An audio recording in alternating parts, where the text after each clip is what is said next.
মাগরিব পরে বক্তব্য রাখছিলাম, ইতি সময়ে ফোন গেল, বক্তব্য ছেড়ে দিয়ে দৌড়তে দৌড়তে চলে এলাম।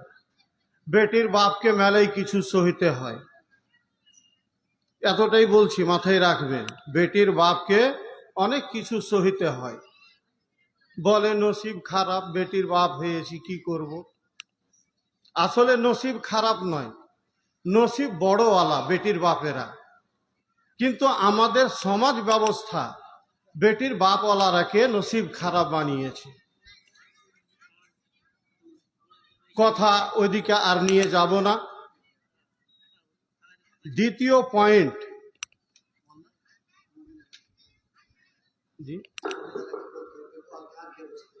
মা বোনদেরকে বলা হয়েছে আপনারা কেউ এগিয়ে বসুন। মা বোনদেরকে বলানো হচ্ছে যে আপনারা একটু এগিয়ে বসবেন, পিছনে জায়গা হচ্ছে না, অনেক মা বোন দাঁড়িয়ে আছে, আপনারা একটু এগিয়ে যান। মা বোনরা কোথায় বসে আছে? ও, আমি ভাবছি এদিকে নাকি। জি, রোডে রাস্তার ধারে যেসব ভাইরা বসে আছেন একটু নিচে নেমে যান না। আজকে আমি ভালো বক্তব্য করতে পারি, কেন আপনারা অবহেলা করছেন? বেনামি বক্তা বলে নাকি? আসেন, আপনারা এদিকে সরে আসেন, ভালো হয়ে বসেন।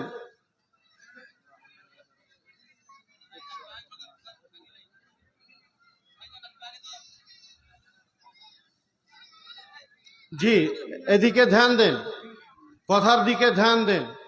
দ্বিতীয় পয়েন্ট বললাম, অপমান না করেও সমাধান করা যায়, অপমান না করেও সমাধান করা যায়। একটা গল্প ফেসবুকে খুব ভাইরাল হয়েছিল, ওর নামই দেওয়া হয়েছিল অপমান না করেও সংশোধন করা যায়। গল্পটার দিকে যাব না, তবে গল্পটা বড় শিক্ষণীয়। আমি আপনাকে হাদিসের গল্পর দিকে নিয়ে যাব, খুব ছোট্ট করে, সময় এক জারা মাত্র। নবী সাল্লাল্লাহু আলাইহি ওয়াসাল্লাম মসজিদে বসে আছেন, সাহাবায়ে কেরাম বসে আছেন। একজন মানে সাঁতাইলা মানুষের মতন, ধরেন সোতালের মতন, মরুবাসী, দেহাতি, আখাড়, অশিক্ষিত, মসজিদে এসে ঝঝ করে পেশাব করতে লাগলো। আপনাদের মন মাইন্ডটা কেমন হবে? ধত্তরে অকেরে কিছু কহিতে দিয়া মসজিদে এসে মুততে শুরু করলে, মার ধর, এই সব করবেন। আল্লাহ নবী বলেন, দাঁড়াও দাঁড়াও, লক্ষ্য থাকো, তোমরা বকিও না, লক্ষ্য করে থাকো, চুপ করো, পেশাবটা ওকে করতে দাও, কমপ্লিট করতে দাও। পেশাব কমপ্লিট করা হয়ে গেল, তখন আল্লাহর রাসূল ওই লোকটাকে ডেকে বলছেন, বাবা এটা মসজিদ, এটা মসজিদ বাবা, এটা নোংরা করতে হয় না, এখানে মসজিদ নোংরা করা যায় না, মসজিদে এরকম করিও না। লোকটা এমন সংশোধন হয়ে গেল, আল্লাহর রাসূল অপমান করলেন না, সাহাবাদেরকে বললেন না যে ধরো আকে মারো থাপড়াও, না। এক যুবক, বিবাহ শাদী হয়নি, যুবক,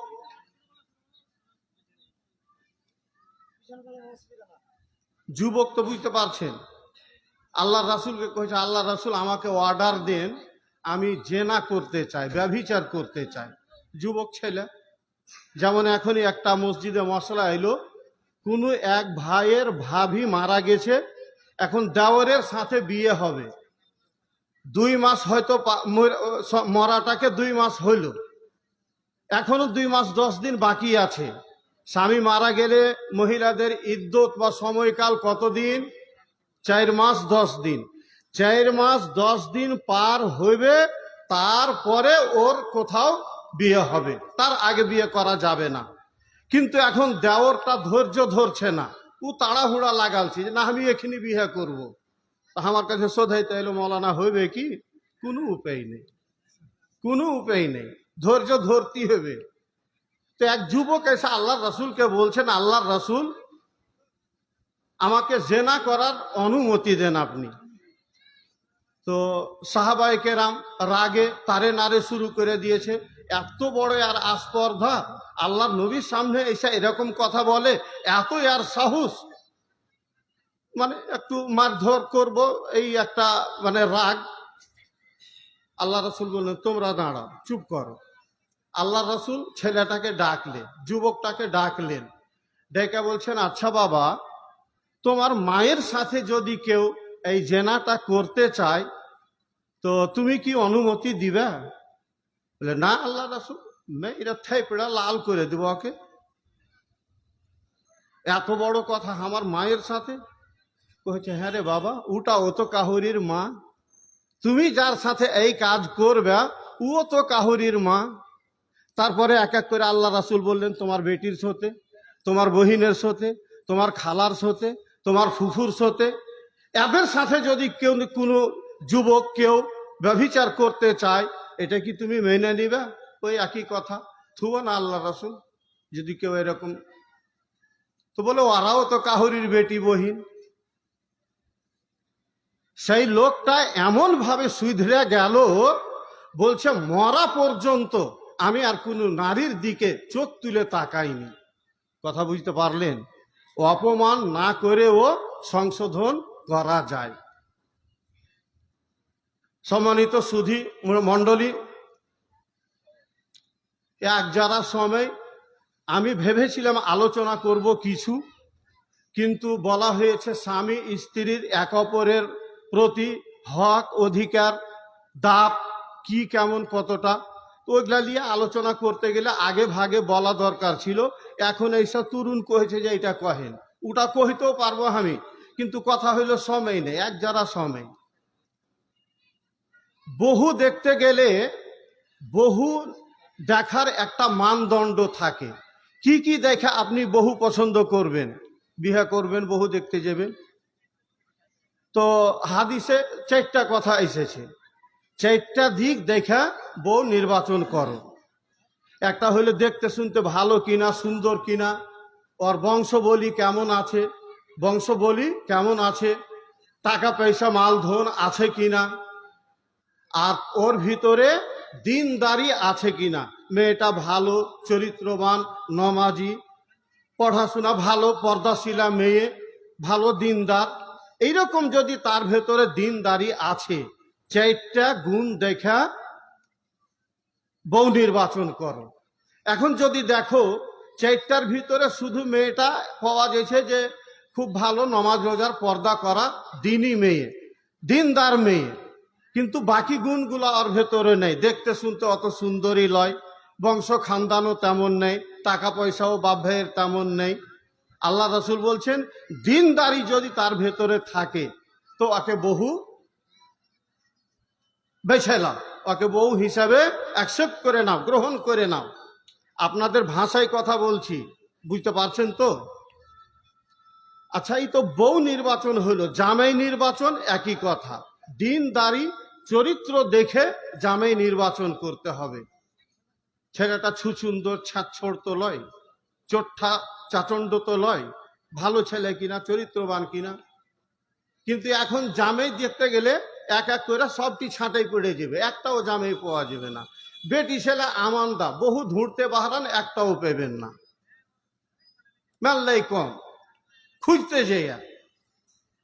বক্তা যে নির্বাচন করেন, বক্তা নির্বাচনের কোনো দিক নেই, ওর কোনো শর্ত নেই, ওটারও আছে। কি কি ওইগুলা আগামী বছরের লেগে ভেবে আসবেন, মৌলানারাকে জিজ্ঞেস করবেন। সম্মানিত সুধী মণ্ডলী, আমি 2টো আয়াত পাঠ করেছি। এই আয়াত দুটোকে রেখে সামনে রেখেই আমি বক্তব্য করব। তবে তারও আগে ভাবছি ফাও হিসাবে একটা হাদিস আগে বলি, মা বোনেরা শুনবেন।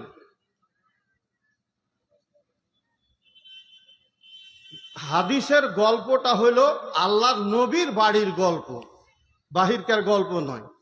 আল্লাহর নবীর স্ত্রী হযরত আয়েশা রাদিয়াল্লাহু তাআলা আনহা, যাকে সব থেকে বেশি ভালোবাসতেন এবং হাদিস জগতের একজন চ্যাম্পিয়ন মহিলা, মানে এত বুদ্ধিমতী, এত জ্ঞানী বিচক্ষণ ছিলেন, মাত্র অল্প কয়দিনের বয়স, অল্প কয় বছরের বয়স, বড় বড় সাহাবীদের কোনো সমস্যা ঘটলে, সমস্যা সামনে আসলে ওর জন্য সমাধান নিতে যাইতেন হযরত আয়েশা রাদিয়াল্লাহু তাআলা আনহার কাছে। হযরত আয়েশা রাদিয়াল্লাহু তাআলা আনহা সমস্যার সমাধান দিতেন। ওই হযরত আয়েশা রাদিয়াল্লাহু তাআলা আনহার কথা। আয়েশা বলছেন যে একদিন আল্লাহর রাসূল বাড়ি ঢুকলেন, তো দেখলেন স্বামীর আল্লাহর রাসূলের মন মেজাজটা বেশ ভালো আছে, মানে ভালো মনে আছেন। ওই সুযোগ দেখে হযরত আয়েশা রাদিয়াল্লাহু তাআলা আনহা নবী সাল্লাল্লাহু আলাইহি ওয়াসাল্লামের কাছে একটা জিনিস চাইলেন, একটা জিনিসের আবেদন করলেন। সে জিনিসটা কি? সেই জিনিসটা হলো হযরত আয়েশা রাদিয়াল্লাহু তাআলা আনহা বললেন, আল্লাহর রাসূল আপনি আমার জন্য দোয়া করেন। কেমন স্ত্রী! কথাটা মার্ক করার চেষ্টা করবেন, কথাটা মার্ক করার চেষ্টা করবেন। বিশেষ করে মা বোনেরাও পয়েন্টটা বুঝার চেষ্টা করবেন। আল্লাহর রাসূল ভালো মনে আছেন। হযরত আয়েশা রাদিয়াল্লাহু তাআলা আনহা দুনিয়ার কোনো জিনিস আবেদন করলেন না, চাইলেন না। এমন একটা জিনিস আবেদন করলেন, আপনাকে বসে বসে ভাবতে হবে। আয়েশা রাদিয়াল্লাহু তাআলা আনহা বললেন, ইয়া রাসূলুল্লাহ উদউলি, আল্লাহর রাসূল আপনি আমার জন্য দোয়া করে দেন। আল্লাহর রাসূল আপনি আমার জন্য দোয়া করেন।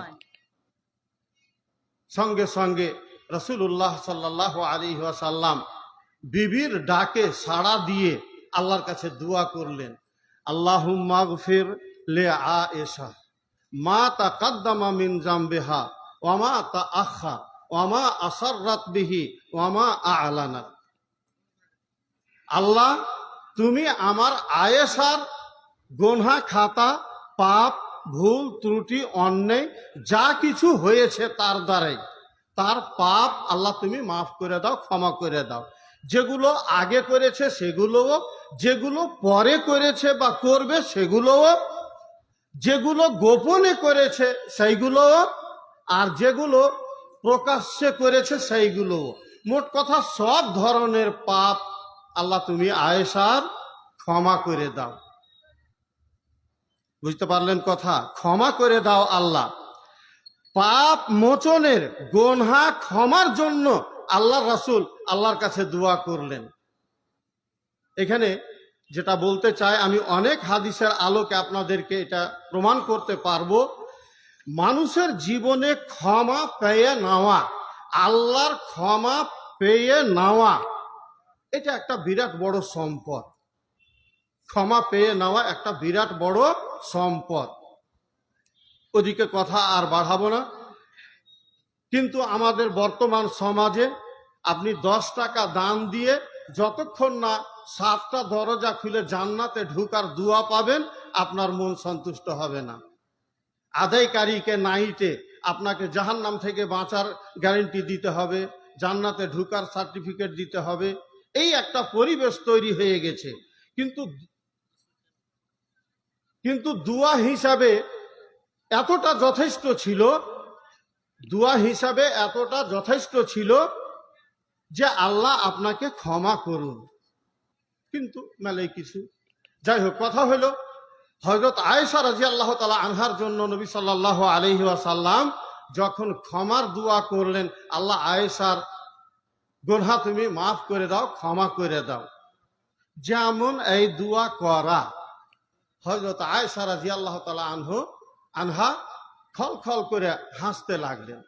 হাসতে হাসতে লোহা লোট করে দিলেন, একবারে গড়াগড়ি করে লোহা লোট করে হাসি শুরু করে দিলেন।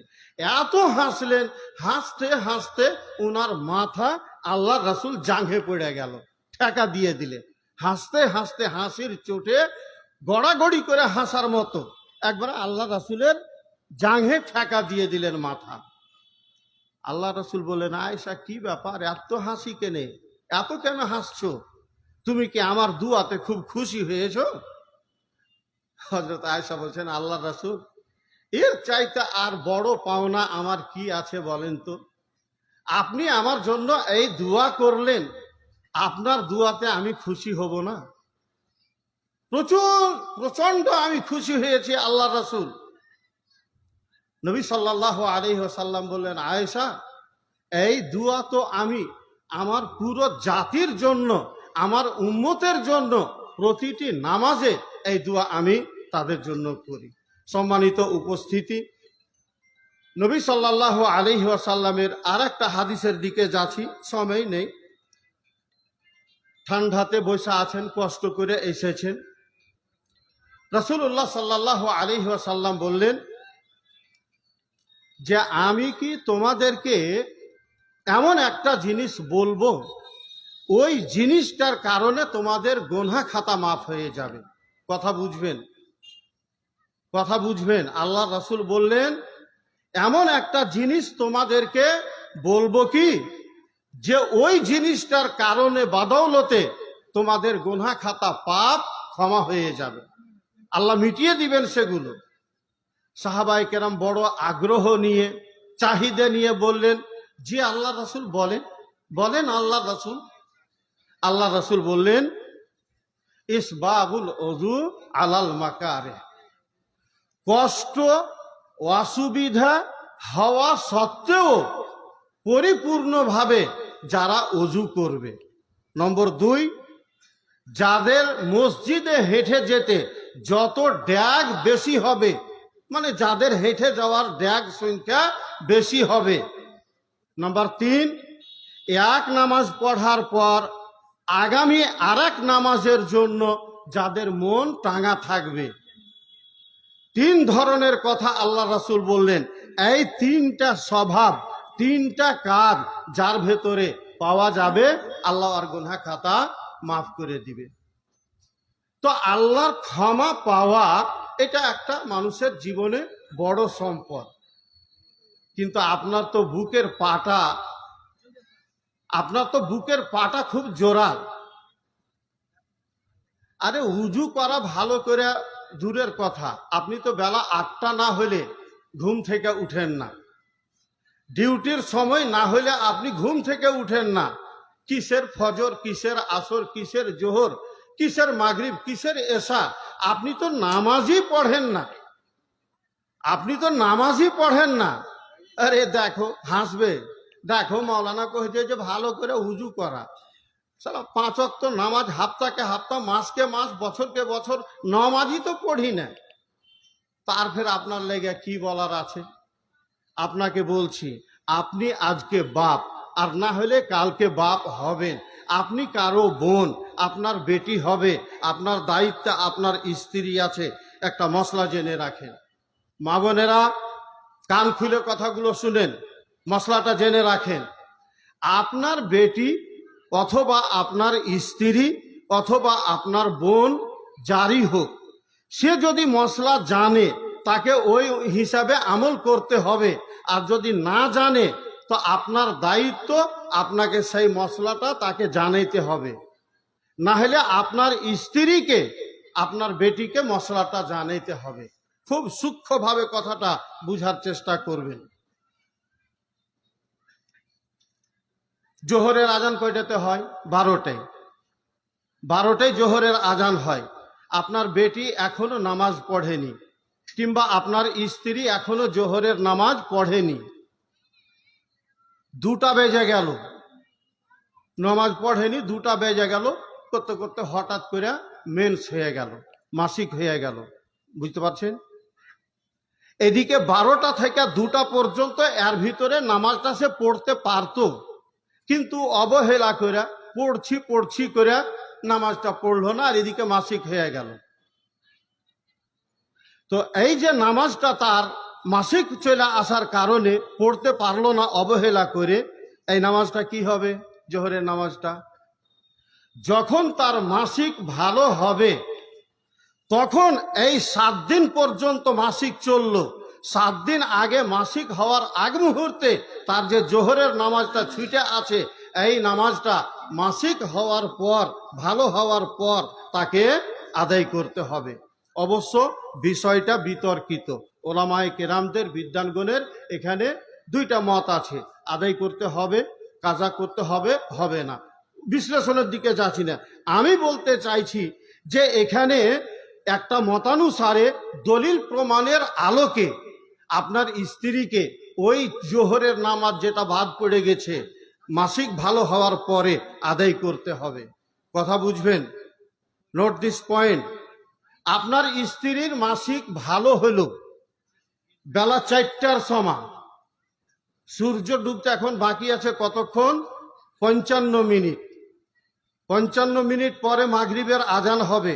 4টার সময় আপনার স্ত্রীর মাসিক বন্ধ হয়ে গেল, মাসিক আসা শেষ হয়ে গেল। এখন 4টার সময় গোসল কইরা, 4টার সময় গোসল কইরা তাকে বিদ্যানগণের ওলামায়ে কেরামের সঠিক মতানুসারে এই যে আসরের আর তার আগে জোহরের নামাজ, এই 2 ওয়াক্তের নামাজ তাকে আদায় করতে হবে। যে নামাজগুলো একসাথে জমা করে পড়তে পারে একজন মুসাফির, যেমন জোহর আসর একসাথে জমা করে পড়তে পারে সফরে, মাগরিব এশা একসাথে জমা করে পড়তে পারে সফরে, তো এই নামাজগুলো ডবল নামাজ।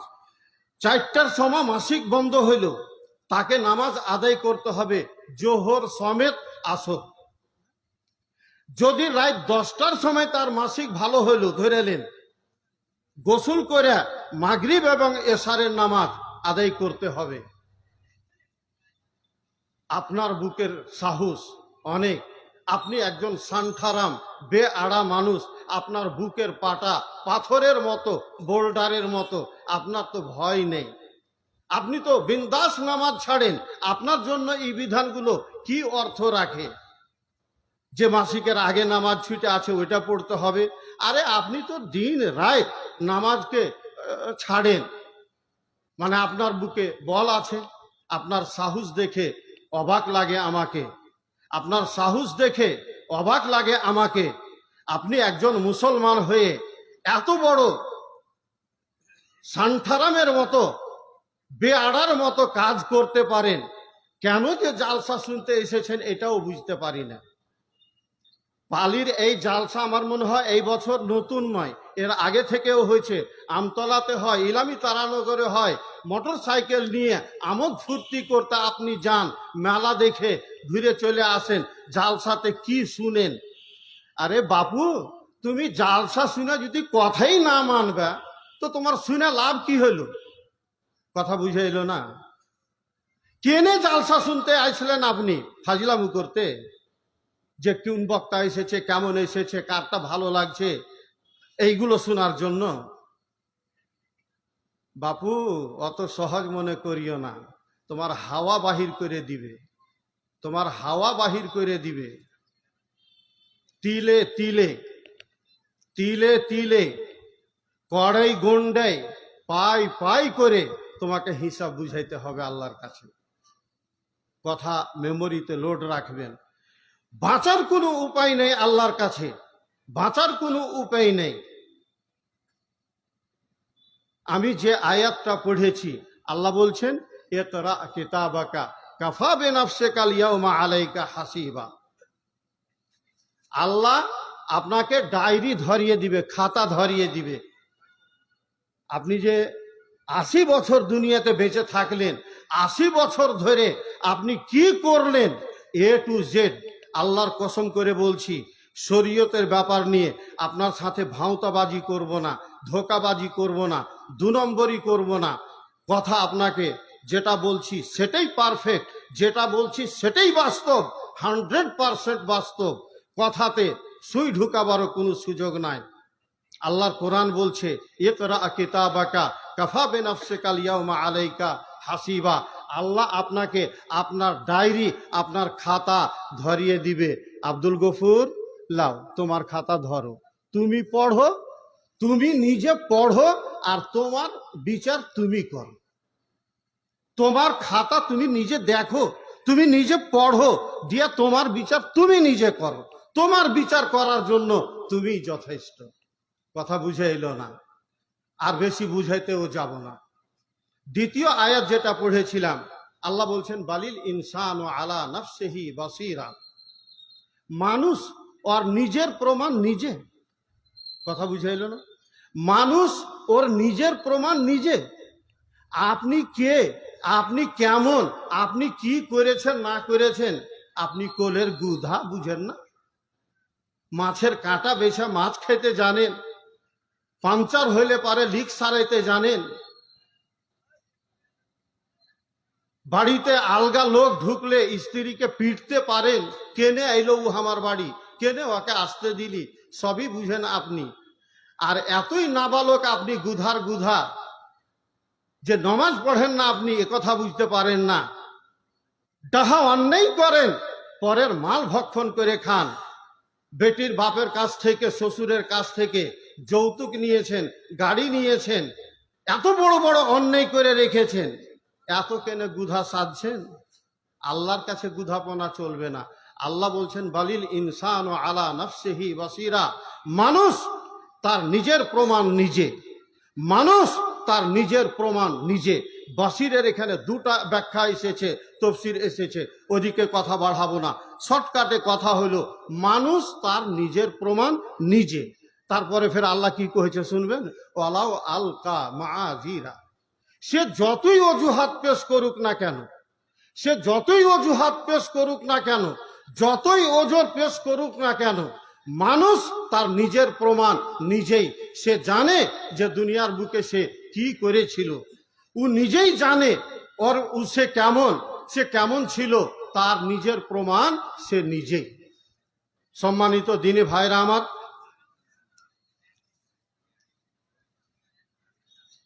স্বামী স্ত্রীর অধিকার নিয়ে কথা বলার সময় নেই, সময় থাকলে কথা কিছু বলতাম। শুধু একটা কথা এই নিয়ে বলে ছেড়ে দিছি, 2-5 মিনিট সময় বাড়া হিসাবে। আল্লাহ বলছেন তোমাদের স্ত্রীগণকে তোমাদেরই ভিতর থেকে আল্লাহ বানালছেন, যাতে করে ওদের কাছে তোমরা শান্তি অর্জন করতে পারো। তার মানে স্ত্রীরা হচ্ছে শান্তির গোডাউন, স্ত্রীরা হচ্ছে শান্তির গোডাউন। স্ত্রীর কাছে গেলেই একজন স্বামী শান্তি অর্জন করতে পারে। কিন্তু সমস্যা হলো স্ত্রীর সাথে স্ত্রীর মতো সুসম্পর্ক রাখলে না সে শান্তি পাবে। সে তো সাইড স্ত্রী অনেক তৈরি করে রেখেছে, সাইড স্ত্রী অনেক বাহাল করে রেখেছে, তাহলে তো পুরাতন হয়ে গেছে, 5 বছর 10 বছর হয়ে গেল বিয়ে হওয়াকে, সেই স্ত্রীর প্রতি অনীহাই তো আসবে। তার মানে তার সাইডে তো অনেক কিছু আছে, ওর তো ভয় নেই, ওর তো ভয় নেই, ওর তো বুকের পাটা খুব জোরাল।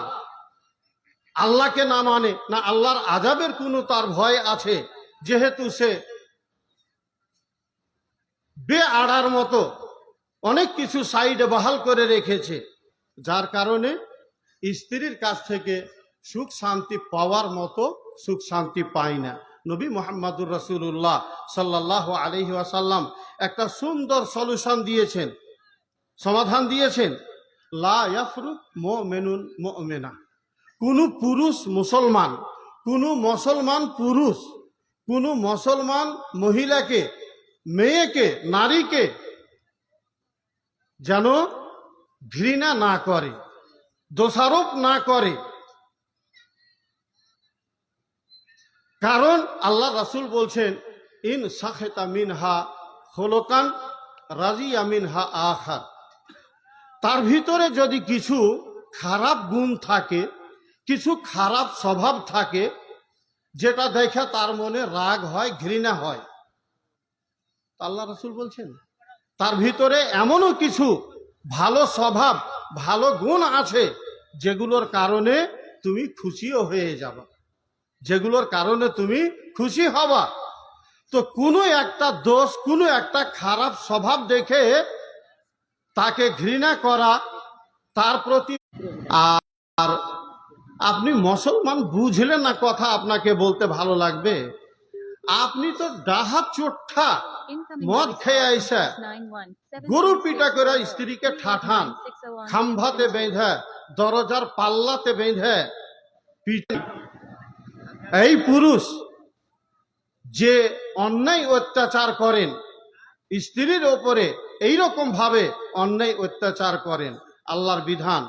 আপনার যেমন তার ওপরে অধিকার আছে, তারও আপনার ওপরে অধিকার আছে। কথা নোট করেন, কথা নোট করেন। 2 নম্বরই কথা বলবো না। যেই পরিমাণে স্ত্রীর ওপরে 42 বছর ধরে ঘর সংসার করতে গিয়ে অন্যায় করেছেন, আল্লাহর কসম আপনার খাতায়, আপনার ডায়েরিতে নোট করা আছে, সেই দিন বিচার হবে আপনার। আপনাকে বিষয়টা ভালো করে হৃদয়ঙ্গম করার জন্য হাদিসের একটা ঘটনা বলে কথা শেষ করব। একজন সাহাবী রাসূলুল্লাহ সাল্লাল্লাহু আলাইহি ওয়াসাল্লামের কাছে এসে বলছেন, ইন্নালি মামলুকিন ইউকাজ্জিবুনানি, আল্লাহর রাসূল, আমার কতকগুলো লেবার আছে, পেট আছে। এই কথা শুনেন এদিকে, আল্লাহর রাসূলকে এসে শুনে না, এবং ওরা আমার খিয়ানত করে। 3টা দোষ, 3টা দোষের কথা বললেন আল্লাহ রাসূলকে। আমার কর্মচারী যারা, তারা আমাকেই মিথ্যাবাদী বলে, আমাকেই ঝুঠা বলে, আবার আমার কথাও শুনে না, আর আমার খিয়ানত করে। এর জন্য আমি তাদেরকে বকাঝকা করি, গাইল দিই, মারধর করি। তো এটা কেমন হবে আল্লাহর রাসূল? কথা বুঝবেন। রাসূলুল্লাহ সাল্লাল্লাহু আলাইহি ওয়াসাল্লাম ও গে মাগে যে কথাটা আল্লাহ রাসূল বলেছিলেন, যখন যখন মনে হয়, যখন যখন মনে হয় অন্তর কেঁপে যায়।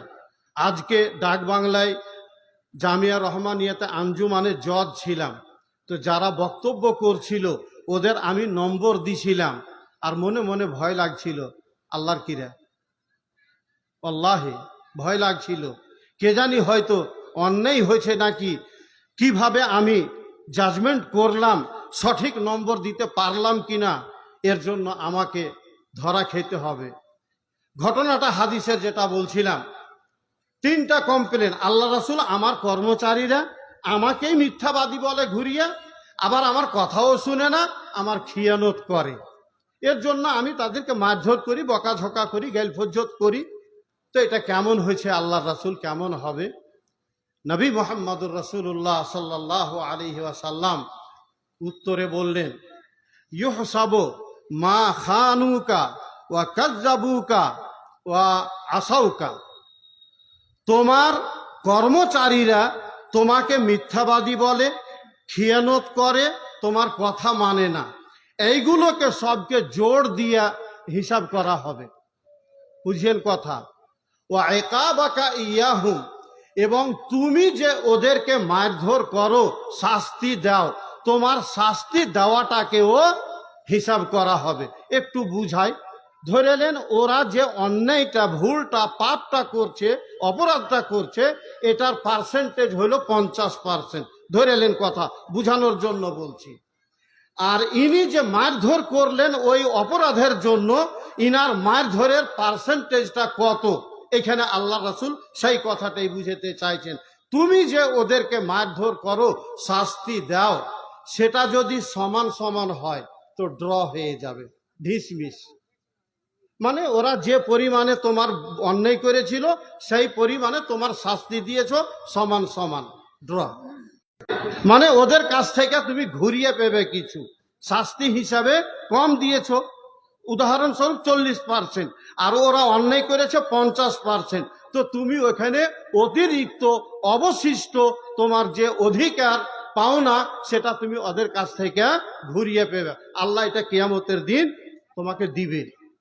আর তোমার শাস্তি দেওয়াটা ওদের অন্যায়ের তুলনায় যদি বেশি হয়ে থাকে, উদাহরণস্বরূপ 60%, অন্যায় হলো 50%, তো আল্লাহ রাসূল বললেন এই বাড়তি শাস্তি যদি তোমার দেওয়া হয়ে থাকে, এটাকেও হিসাব করা হবে, নিয়ে ওদের অন্যায়, তার জন্য তোমাকে আল্লাহর কাছে শাস্তি পেতে হবে। কথাটা বুঝতে পারলেন? আমার কথাগুলো শুনছেন? ও রে বাপ রে বাপ, আর কি কোথায় যাবি। যেমন আল্লাহ রাসূলের এই কথা শোনা, ওই সাহাবীর ভিতর কেমন হয়ে গেল। এত কড়া কঠিন ব্যাপার, এই রকম ব্যাপার, আদি কি বলবো। ফাজআলা ইয়াবকি ওয়া ইয়াহতিফ, একবারে হুঁকড়ে হুঁকড়ে কাঁদতে শুরু করলেন, হুঁকড়ে হুঁকড়ে কাঁদলেন। আল্লাহ রাসূল বললেন, কাঁদছো কেনে? কেনে কাঁদছো কেনে? আমার তাকরাও কিতাব আল্লাহ, তুমি কি আল্লাহর কোরআন পড়নি? ওয়ানাদাউল মাওয়াজিনাল কিসতা লিয়াউমিল কিয়ামা, তুমি আল্লাহর কোরআন পড়নি? আল্লাহ তো কোরআনে বলে দিয়েছে কিয়ামতের দিন আমি ইনসাফের তারাজু প্রতিষ্ঠিত করব, আমি ইনসাফের দাড়ি পাল্লা কিয়ামতের দিন ঝুলাবো, ইনসাফের, বেইনসাফি হবে না ওখানে। তারপরে কি বললেন আল্লাহ তাআলা? ওয়ানাদাউল মাওয়াজিনাল কিসতা লিয়াউমিল কিয়ামা ফালা তুজলামু নাফসুন শাইআ, এক জারা পরিমাণ কোনো মানুষের কোনো অন্যায় করা হবে না। যার যেটা প্রাপ্য নিক্তিতে ওজন করে দেওয়া হবে, যার যেটা পাওনা নিক্তিতে ওজন করে দেওয়া হবে, পাশানোর কোনো উপায় নেই। সুইয়ের ছিদ্রে, সুইয়ের ফুটাতে হাতি পার হয়ে যেতে পারার সম্ভাবনা, পসিবিলিটি থাকতে পারে, কিন্তু আল্লাহর বিচারে কোনো রকমের সুই ঢোকানোর কোনো সুযোগ থাকবে না। আজই এক জাররা, যেটা আমরা কহি এক জারা কোনো রকমের 19-20 হওয়ার কোনো সুযোগ নেই। নিক্তিতে ওজন করে আপনাকে হিসাব বুঝিয়ে দেওয়া হবে আপনি কি পরিমাণ অন্যায় করেছেন। সুতরাং এরই অধীনে আপনার স্ত্রীর ওপরে যে আপনার অন্যায় অত্যাচার করেছেন সেটাও ওজন হবে, আপনার স্ত্রীকে দেওয়া হবে, আর না হলে আপনাকে দেওয়া হবে। এই রকম ভাবে বিচার হবে। আল্লাহ কোরআনে এ ফায়সালা দিয়ে দিয়েছেন। তাহলে এবার আপনি আপনাকে নিয়ে ভাবেন, রাত্রে শুয়ে শুয়ে ভাববেন কত রকমের আপনি অন্যায় করেন। আমি আপনার অপারেশন আর সার্জারি করে ছাড়তাম, সময় নাই, কথা এখানে আমি শেষ করছি। বাকি যতটুকুন শুনলেন এর ভিতর দিয়ে আপনি আপনাকে নিয়ে স্টাডি করেন, আপনি আপনার জীবনটাকে নিয়ে স্টাডি করেন। আগামীতে যতদিন বেঁচে থাকবেন অন্যায় অপরাধ থেকে বেঁচে থাকবেন। স্ত্রীর প্রতি হোক, মা বাপের প্রতি হোক, সন্তানের প্রতি হোক, যদি কোনো রকমের অন্যায় করেছেন, দুনজরি করেছেন, বেটা বেটির প্রতি যদি কোনো রকমের পার্থক্য, অন্যায় অবিচার করেছেন, বেটারাকে লিখে দিলেন, বেটিরাকে বঞ্চিত করলেন, শ্বশুরের কাছ থেকে যদি আপনি হাঁড়ি বাড়ি খাট পালঙ্ক নিয়েছেন, মিসকিনের বেটা মিসকিন, যৌতুক নিয়েছে, তওবা করবেন, আপোস করবেন শ্বশুরের সাথে, না হলে কিয়ামতের দিন দাড়ি পাল্লাই ওজন করে হিসাব আপনাকে বুঝিয়ে দিতেই হবে। নবী মুহাম্মদুর রাসূলুল্লাহ সাল্লাল্লাহু আলাইহি ওয়াসাল্লাম বলেছেন, লাতু আদুন্নাল হুকুকা ইলা আহলিহা ইয়াউমাল কিয়ামা, যার যেটা পাওনা সেটা কিয়ামতের দিন তোমাকে বুঝিয়ে দিতেই হবে। যার যেটা পাওনা সেটা কিয়ামতের দিন তোমাকে বুঝিয়ে দিতেই হবে।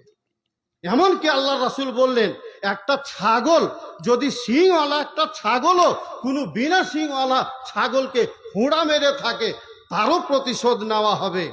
বাপু, তুমি কথা বুঝতে পারোনি, এই জন্য তুমি এত বেআড়া হয়ে চলো, এত বড় তোমার বুকের পাটা, এত বড় তুমি সাহসী, তোমার সাহস